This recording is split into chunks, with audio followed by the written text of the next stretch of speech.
mastermind di balik tarif.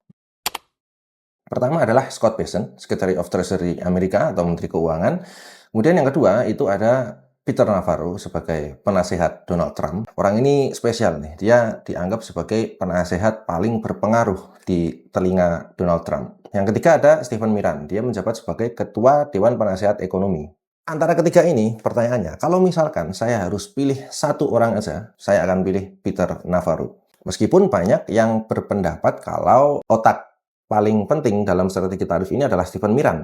Karena dia menulis sebuah artikel yang dalam bahasa Indonesia adalah tutorial untuk merestrukturisasi sistem perdagangan global di tahun 2024 kemarin. Dia nulis itu. Tapi faktanya, jauh sebelum Stephen Miran nulis artikel tadi, teman-teman, di tahun 2011, Peter Navarro udah nerbitin buku yang berjudul Death by China. Dalam buku itu, Peter Navarro udah banyak ngomongin soal tarif. Tapi yang paling penting di sini kita bisa lihat bahwa Peter Navarro udah mention soal currency, teman-teman, soal nilai tukar, bagaimana Cina itu dalam tanda kutip memanipulasi renminbi atau mata uang mereka supaya mendapatkan nilai kompetitif yang besar untuk ekspor. Dan bukan cuman itu, kenapa saya menempatkan Peter Navarro sebagai figur yang paling berpengaruh atau figur sentral dalam hal tarif ini, karena selain buku Death by China yang dia tulis sendiri, itu nama Peter Navarro juga muncul di sebuah buku yang tahun 2024 kemarin sempat bikin heboh di Amerika.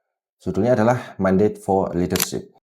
Nah, buku ini terkait erat dengan Project 2025. This Project 2025 blueprint is backed by more than 100 conservative groups, and it is presented as a vision built by conservatives for conservatives. And let's talk about Project 2025. This is Project 2025, the Republican blueprint for a second Trump term. Project 2025 will destroy America.